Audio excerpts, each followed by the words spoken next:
शुभ सकाळ मंडळी. तर आत्ता रात्रीचे 2 वाजलेत आणि आम्ही आलो आहोत पंढरपूरमध्ये.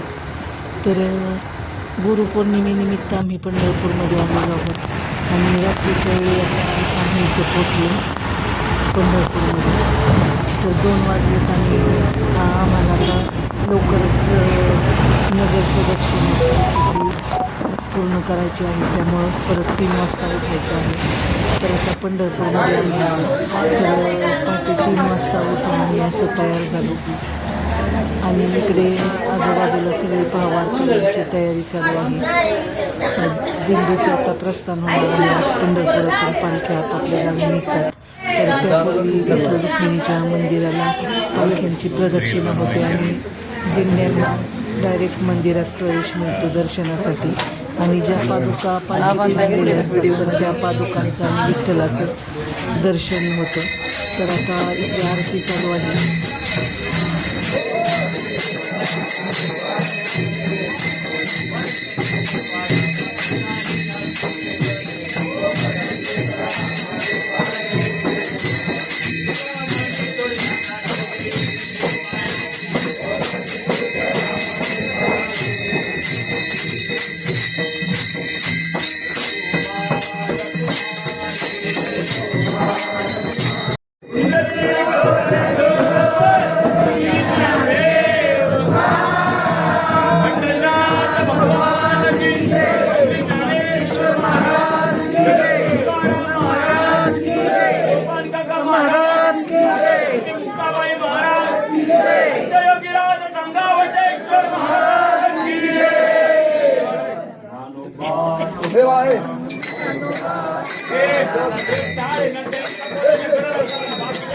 आणि आता पालखी निघालेली आहे नगर प्रदक्षिणा घालण्यासाठी.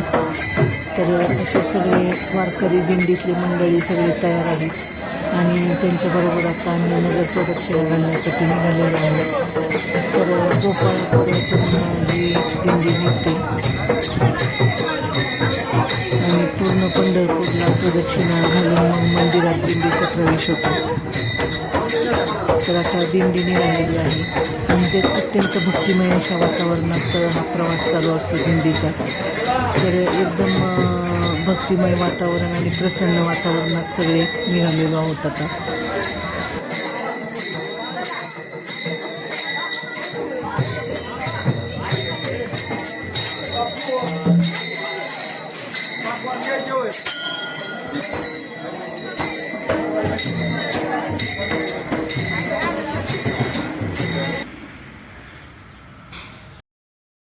तर आता दिंडी मठातून बाहेर येत आहे आणि पूर्ण पंढरपूरला प्रदक्षिणा घालण्यासाठी आता दिंडी मठाच्या बाहेर निघालेली आहे आणि त्याबरोबर हा प्रचंड असा जनसमुदाय. तर सगळे आता निघालेलो आहोत नगर प्रदक्षिणेसाठी.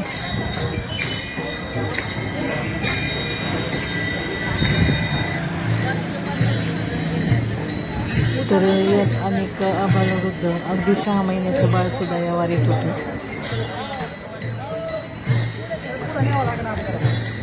असे सगळे आता लोक निघालेले आहेत. पहाटेचे 4 वाजलेत आता आणि 4 वाजल्यापासून तर सुरुवात झालेली आहे प्रदक्षिणेला. पंढरपूरच्या रस्त्यावरून आता आम्ही चालत आहोत दिंडीबरोबर आणि अत्यंत भक्तिमय अशा वातावरणात आता दिंडीची प्रदक्षिणा चालू आहे आणि विठ्ठलाच्या दर्शनाच्या ओढीने सगळे वारकरी दिंडीबरोबर आता चालत आहेत.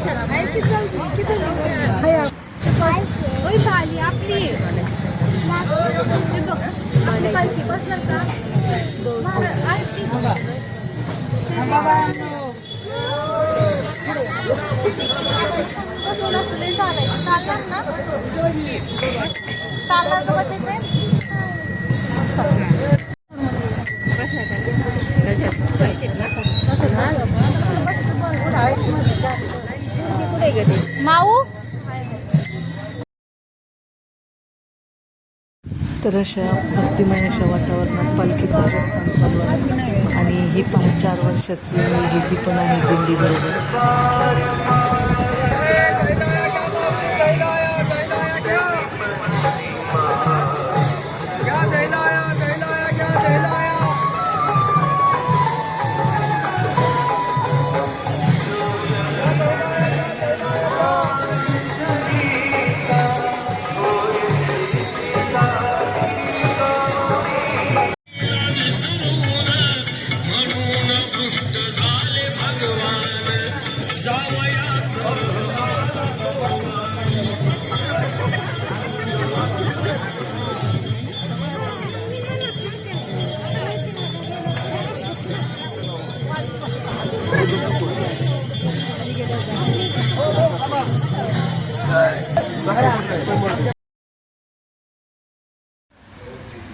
तर आता निम्मी प्रदक्षिणा पूर्ण झालेली आहे पालखीची आणि पालखी इथे आता पालख्यांचा जो तळ असतो तर तिथे थोडंसं भजन कीर्तन आता होणार आहे.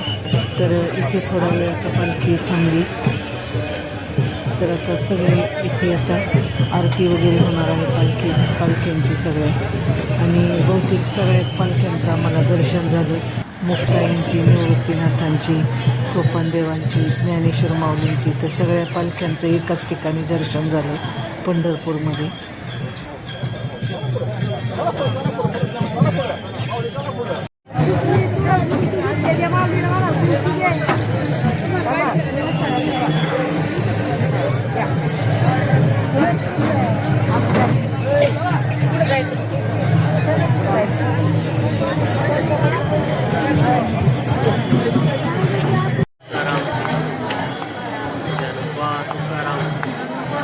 तर पूर्ण प्रदक्षिणा करून आता दिंडी ही विठ्ठल रुक्मिणी मंदिर परिसरात आलेली आहे आणि आता दिंडीतल्या सर्व लोकांचा प्रवेश होणार आहे मंदिरात. तर असं आम्ही सगळ्यांनी दिंडीसहित प्रवेश केला मंदिरात आणि मस्त असं दर्शन झालं.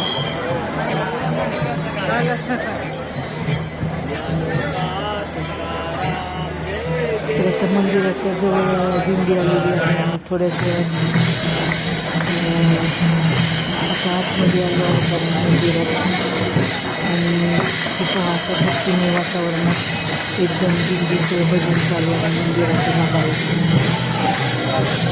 आता दर्शन करून सगळे आम्ही बाहेर आलो. त्यानंतर थोडीशी फोटो सेशन वगैरे झाले आणि मंदिराचा कळस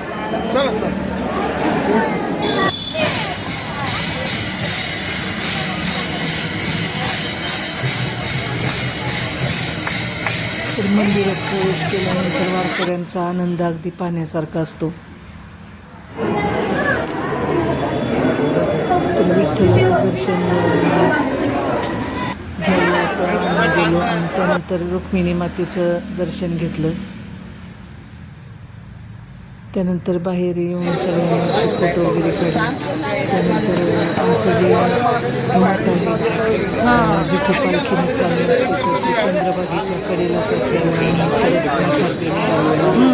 तर ही दर्शनाची भागातून मोठी आहे पण आम्ही दिंडीमध्ये असल्यामुळे आम्हाला डायरेक्ट दिंडीनंतरच दर्शन मिळाले.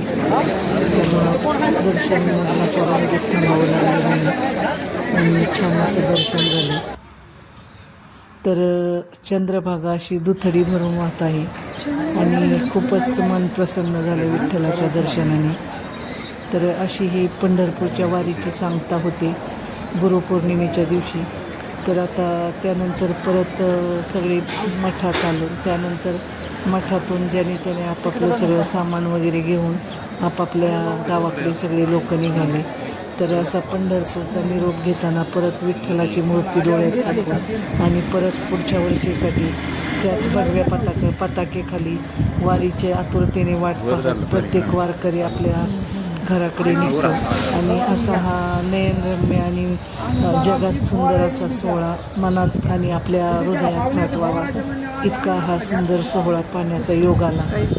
आणि अत्यंत भक्तिमय अशा वातावरणात आम्ही चंद्रभागेला निरोप दिला आणि मग सगळे वारकरी एकमेकांचा निरोप घेऊन मोठ्या जनांतकरणाने आपापल्या गावी निघाले.